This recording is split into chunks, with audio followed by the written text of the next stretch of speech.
दोस्तों, एक बार फिर से राहुल गांधी ने बीजेपी सरकार को घेर लिया है। जी हां, फिर से एक बार कटघरे में राहुल गांधी ने खड़ा कर दिया है और पूछ डाले हैं वो 5 सवाल सीधे देश के प्रधानमंत्री मोदी जी से, जिसका शायद जवाब देते ही नहीं बनेगा। जी हां दोस्तों, राहुल गांधी वैसे तो यूएस ट्रेड डील को लेकर के लगातार सदन के अंदर बोलते रहे हैं, बार बार उनको रोकने की कोशिश की जाती रही है, लेकिन उसके बावजूद भी राहुल गांधी सदन के अंदर बोले और तब भी सरकार को घेरने की कोशिश की, जिसके बाद सरकार के पास कोई जवाब नहीं था, जिसको लेकर के यह कहा गया कि राहुल गांधी की हम संसद सदस्यता ही रद्द करा देंगे। इस तरीके की बातें चलने लगी थी।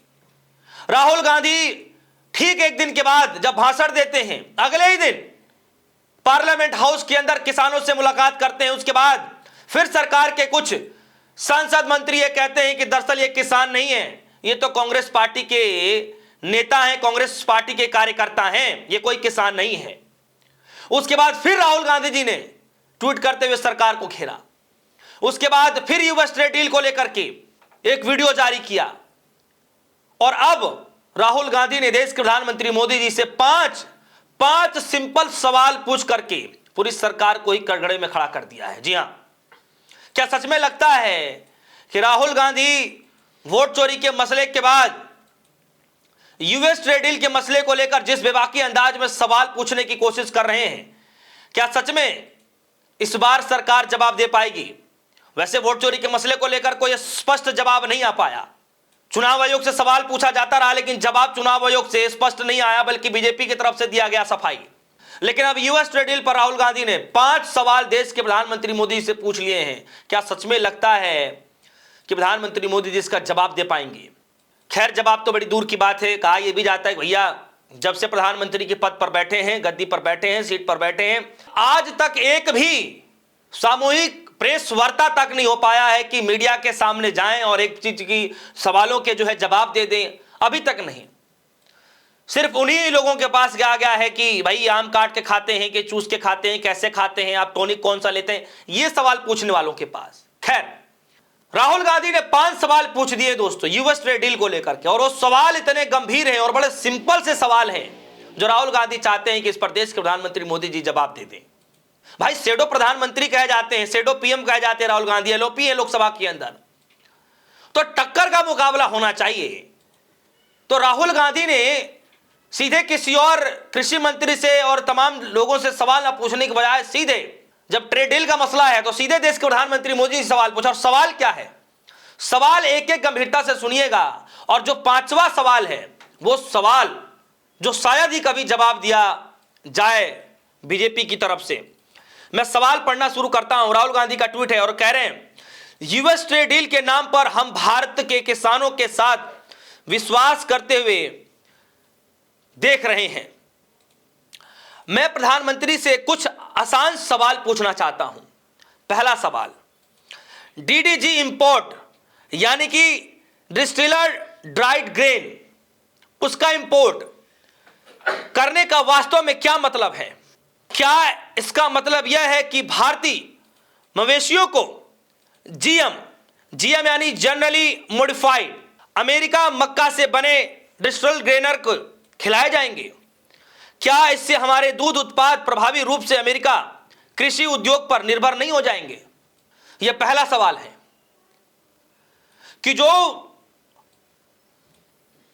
डीडीजी इंपोर्ट होगा उससे क्या हमारे देश के जो उत्पादन करने वाले जो लोग हैं दूध के, क्या वो प्रभावी नहीं हो जाएंगे?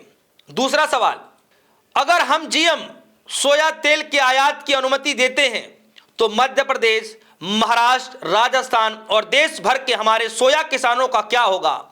वे एक और कीमतों का झटका कैसे झेल पाएंगे? बताइए। सोया से खेती करने वाले जो किसान हैं, जो उत्पाद होते हैं, वो किसान क्या करेंगे जब बाहर से ही जो है आयात होने लग जाएगा? खैर, आगे जरा चलते हैं। तीसरा सवाल, क्या आप एडिशनल प्रोडक्ट कहते हैं, जब आप एडिशनल प्रोडक्ट कहते हैं तो आप उसमें क्या क्या शामिल है? आपके उसमें क्या क्या शामिल है? क्या यह समय के साथ दाल और अन्य फसलों को अमेरिका आयात के लिए भी खोलने का दबाव का संकेत है कि अभी तो कुछ चीजों पर बातचीत हो रही है, क्या आने वाले वक्त पर इन सब चीजों पर भी दबाव बना दिया जाएगा और इसका संकेत मान लिया जाए? चौथा सवाल, नॉन ट्रेड बैरियर हटाने का क्या मतलब है, यानी एनटीबी हटाने का क्या मतलब है? क्या भविष्य में भारत पर जीएम फसलों पर अपने रुख को ढीला करना, प्रोक्योरमेंट को कमजोर करना या एमएसपी और बोनसेस को कम करने का दबाव डाला जाएगा, यानी सब कुछ उधर से तय किया जाएगा और हमारे देश के किसान हाथ पर हाथ धरकर बैठे रहेंगे? पांचवा सवाल जो है वो बड़ा गंभीर सवाल है और न सिर्फ मौजूदा हालात में बल्कि भविष्य में होने वाले जुड़े हुए समस्याओं को लेकर के पूछा गया सवाल। और पूछा गया क्या है, एक बार यह दरवाजा खुल गया तो हर साल इसे और ज्यादा खुलने से हम नहीं रोक सकेंगे। क्या इसकी रोकथाम होगी या हर बार सौदे में धीरे धीरे और भी फसलों को मेज पर रख दिया जाएगा? किसानों को यह सफाई तो मिलनी ही चाहिए। यह सिर्फ आज की बात नहीं है, यह भविष्य की यह बात है। क्या हम किसी दूसरे देश को भारत की कृषि उद्योग पर लंबे समय की पकड़ बनाने दे रहे हैं? दोस्तों, हमारा जो देश है वो कृषि प्रधान देश है। यहां पर हर चीज की खेती लगभग होती है और हमारे देश में किसानों की संख्या भी कम नहीं है। और सोचिए कि जब बाहर से ही सामान आने लग जाएगा, फिर हमारे देश के किसान जो उत्पाद करते हैं, जो फसल उगाते हैं, उनके फसलों का क्या होगा? क्या सच में उनके फसलों को वो रेट मिल पाएगा? और अगर ऐसा है तो आज भी किसान परेशान क्यों हैं? आज तक किसानों की हक की बातें क्यों नहीं सुनी गई? उनको ऊपर 3 कृषि कानून बिल लाए गए उस वक्त और किसानों को समझ में आ गया कि हमारे लिए बल्कि फायदे का सौदा नहीं, हमारे लिए घाटे का सौदा है। तो किसान नाव देखा ना ताव देखा, सड़क पर बैठ गए और अपनी मांगे मनवाई और लंबे समय तक लड़ाई लड़ती रही, लेकिन सरकार को पीछे हटना पड़ा, पीछे कदम हटाना पड़ा, सरकार को झुकना पड़ा। वो तीनों कृषि कानून बिल वापस लेने पड़े थे। लेकिन आज वही किसान फिर से चेता रहे हैं कि अगर यूएस ट्रेड डील को लेकर के अगर किसानों के मसलों पर इस तरीके से दबाव डाला गया, समझौता किया गया, तो फिर हमारे देश के किसानों के लिए अच्छी बात नहीं है। हमारे देश के किसान तो यूं ही बर्बाद हो जाएंगे। और इसीलिए किसानों ने कहना शुरू कर दिया है कि मोदी जी आप ये गलती मत करिए। और जब जैसे ही राहुल गांधी किसानों से मुलाकात करते हैं तो किसानों को ही, उन नेताओं को ये कहने जाने लगा कि ये तो सब कांग्रेस पार्टी के कार्यकर्ता हैं, कांग्रेस पार्टी के नेता हैं, ये कोई किसान नहीं है।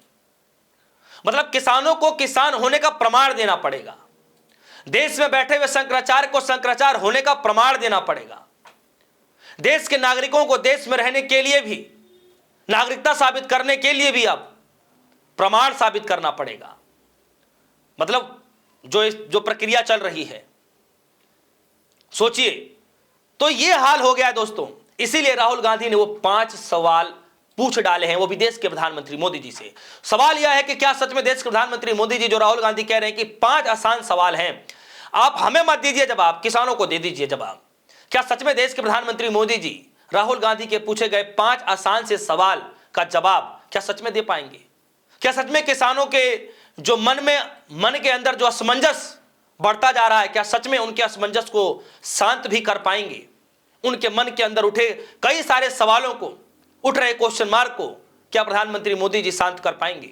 ये बड़ा सवाल है। दोस्तों, आप सभी को क्या लगता है कि क्या सच में राहुल गांधी ने जो सवाल 5 पूछ दिए हैं, वैसे तो राहुल गांधी ने कई बार ऐसा मौका दिया है सरकार की तरफ से, जैसे वोट चोरी के मसले को लेकर सदन के अंदर राहुल गांधी ने कहा कि आइए हम बातचीत कर लेते हैं। सदन के बाहर कुछ देर पहले ही जो है यूएस ट्रेड डील को लेकर के बातचीत कर रहे थे अश्वनी वैष्णव और जो है प्रहलाद जोशी को लेकर के, भैया आइए इसी के साथ बात ही कर लेते मीडिया के सामने, तब बातचीत नहीं किया गया। अब राहुल गांधी ने 5 सवाल पूछे प्रधानमंत्री मोदी जी से। तो क्या सच में ऐसा लगता है कि सांसदों ने अब जवाब नहीं दिया है तो क्या देश के प्रधानमंत्री मोदी जवाब दे पाएंगे? आपको क्या लगता है? वीडियो कमेंट सेक्शन में जाइएगा, अपनी राय रखिएगा। फिलहाल के लिए दीजिए इजाजत। देखते रहिए न्यूज़। धन्यवाद।